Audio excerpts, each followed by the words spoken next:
ഇതിനെ ഞാൻ എന്താ ഇത്ര സ്നേഹിക്കുന്നത് എനിക്കറിയത്തില്ല. കാരണം ഒരാഴ്ച എനിക്ക് ജീവിക്കാനുള്ള സംഭവം മമ്മി വീട്ടിൽ വന്നിട്ട് നമുക്ക് നോക്കാം എന്താണ് ഇതിന്റെ അകത്തുനിന്ന്. Okay, what's in my bag എന്നോ വാട്സ് ഇൻ മൈ സെഞ്ചിന്നോ നമുക്ക് എന്ത് വേണമെങ്കിലും പറയാം.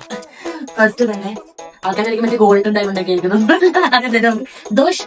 ദോഷ്മാവ് ഒത്തൊന്നും വായിക്കണല്ല, തന്നെ വീട്ടിൽ ഉണ്ടാക്കി തരുന്നതാണ്. ശേഷം ഇത് അപ്പം മാവ്, എങ്ങനെയെങ്കിലും ദോശ അപ്പം കാര്യം ജീവിക്കണമെന്നാണ് എന്റെ മമ്മി എന്നോട് പറഞ്ഞു തരുന്നത്. ഇതെന്താണ്? ഇത് ബീഫാണ്.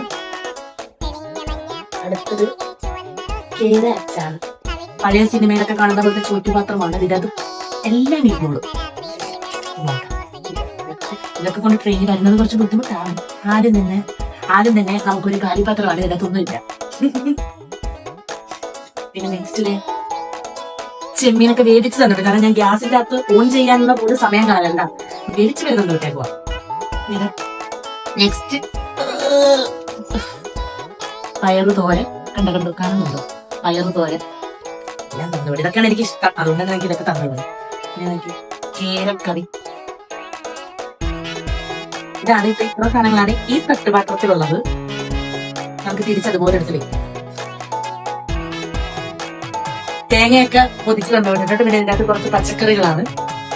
ഇതൊക്കെ എനിക്ക് ഇവിടെ വാങ്ങിക്കാൻ കിട്ടും, എനിക്ക് പോലും തന്നുവിടാം. എന്തിനാ? ഒരു സാറ്റിസ്ഫാക്ഷൻ. കുറെ സവോള ഉള്ളികളൊക്കെ ഒന്നും കടയിൽ നിന്ന് വാങ്ങിക്കരുത്, എല്ലാം തന്നുവിട്ടേക്കാം എന്നാണ് പറയുന്നത്. അരി, ജീവിക്കാൻ അരിയുമുണ്ട്. ഒരാഴ്ചത്തേക്ക് 2 ആഴ്ച മുതലേ നമുക്ക് ഓടാം. കിട്ടുന്നുണ്ട്. ഇതെല്ലാം കൂടി പിടിച്ചോണ്ടാണ് ഞാൻ ട്രെയിൻ കയറി വരുന്നത്. ആൾക്കാർ അതിൽ സാധനം വിൽക്കാൻ വരുന്ന ആൾക്കാരാണ്. അപ്പം ഇതാണ് എന്റെ മമ്മിയുടെ സ്നേഹമാണ് നമ്മൾ ഈ കാണുന്നത്. അപ്പം ഇന്നത്തേക്ക് ഇത്രയേ ഉള്ളൂ. അപ്പൊ എന്റെ വാച്ചിങ് മൈ ബാഗ് കണ്ടില്ലേ? ഇതാണ് ഞാൻ വീട്ടിൽ നിന്ന് വരുമ്പോഴത്തേക്കുള്ള എന്റെ വാച്ചിങ് മൈ ബാഗ്. അപ്പം ഇന്നത്തേക്ക് ഇത്രയേ ഉള്ളൂ. Bye bye.